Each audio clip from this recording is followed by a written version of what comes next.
സംസ്ഥാന ഭാഗ്യക്കുറി ക്ഷേമനിധി ബോർഡിന്റെ ഭവന നിർമ്മാണ പദ്ധതിയുടെ സഹായധന വിതരണത്തിന്റെ ജില്ലാതല ഉദ്ഘാടനം നടന്നു. പദ്ധതിയിലൂടെ ആർപ്പുക്കര പഞ്ചായത്തിലെ സുനിൽ ബേബിക്കാണ് വീടൊരുങ്ങുന്നത്. വീടിന്റെ തറനിർമ്മാണം പൂർത്തിയായ സാഹചര്യത്തിൽ ബോർഡ് നൽകുന്ന തുകയുടെ ആദ്യ ഗഡുവായ 1 ലക്ഷം രൂപ ബോർഡ് ചെയർമാൻ ടി.ബി. സുബൈർ സുനിൽ ബേബിക്ക് കൈമാറി.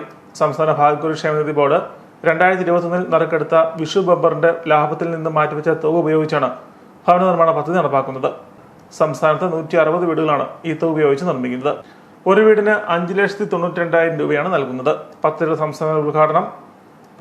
സംസ്ഥാനതല ഉദ്ഘാടനം ഒക്ടോബർ 28-ന് പാലക്കാട് മന്ത്രി കെ.എൻ. ബാലഗോപാൽ നിർവഹിച്ചിരുന്നു. ജില്ലയിൽ 8 അംഗങ്ങൾക്കാണ് വീട് നൽകുന്നത്. തറയിട്ടാൽ 1 ലക്ഷം രൂപയും, ഭിത്തി നിർമ്മിക്കുമ്പോൾ 2 ലക്ഷവും, മേൽക്കൂര കോൺക്രീറ്റിംഗിന് ശേഷം 2 ലക്ഷം രൂപയും, കെട്ടിടത്തിന് നമ്പർ ലഭിച്ച ശേഷം ബാക്കി 92,000 രൂപയും നൽകും. ചടങ്ങിൽ കോട്ടയം ജില്ലാ വെൽഫെയർ ഓഫീസർ എ.എസ്. പ്രിയ കൃഷ്ണകുമാർ അധ്യക്ഷത വഹിച്ചു. ജില്ലാ ഭാഗ്യക്കുറി officer C S. Rajani, trade union നേതാക്കളായ ടി.എസ്.എൻ. ഇളയത്, പി.കെ. ആനന്ദക്കുട്ടൻ, ചന്ദ്രയ ഉണ്ണികൃഷ്ണൻ, മുരുകേഷ് തേവർ, ജില്ലാ അസിസ്റ്റന്റ് ഓഫീസർ വി.വി. സന്തോഷ് എന്നിവർ പ്രസംഗിച്ചു.